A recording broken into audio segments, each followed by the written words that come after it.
Денеска ја прифативме поканата на Институтот Павел Шатев да поразговараме за состојбите во правниот систем од аспект на јавно-обвинителското место, улога и постапување на специјалниот јавен обвинител и неговиот тим. А да бидеме искрени, имаме и повеќе поводи за една ваква отворена дебата. Денес панелисти ваши и наши ќе биде доктор професорка Тања Каракамишова-Јовановска, добро позната на сите вас, и доктор Александар Даштевски, професор и тој. Јас поради објективни причини ќе бидам денеска модератор и се надевам дека ќе исполниме улогата. Поканата да присуствувам денес во ова друштво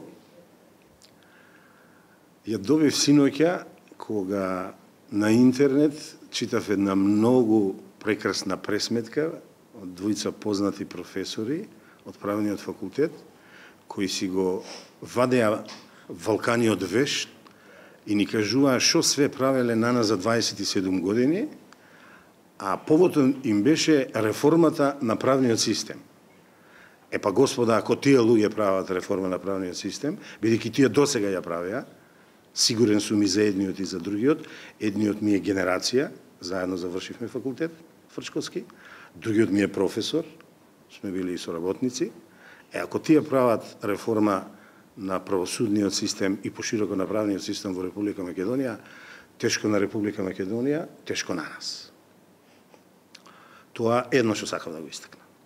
Второ, и понатаму, тимот на специјалната Катица Јанева, извинете, ја сум духовен човек, не можам овде да не спомнам Биг Мама, наречена од мојата соговорничка и пријателка, драга Тања. Таа повторно јава, таа повторно се издигнува над правото, таа повторно покажува далтонизам за правото и сега е во фаза на заканување на судските органи, поточно на второстепените органи, подпомогната од власта, вршат притисок, комплетно да биде поапсено раководството на ВМРО ДПМН, бидејќи наводно се пријавени обвинети. Сите знаеме, бар малку од кривична постапка, дека тоа вообичаено 99% се прави во истражна постапка, кога се отвара истрага, за да се обезбедат докази и да се обезбеда сигурност на истрагата, а многу ретко се прави кога предметите ќе дојдат во судеча фаза.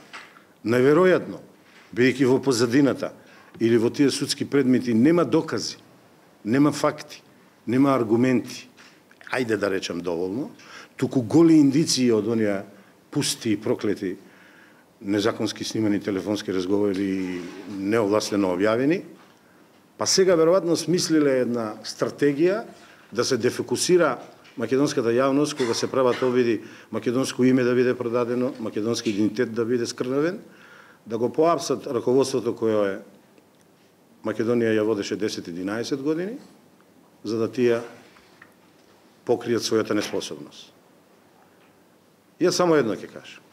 Сакат да апсат луѓе кои 10 години ја изградија Македонија и човек што бил пред 10 години во Македонија и денес да дојде во меѓувреме да не дошол, не може да ја препознае Македонија.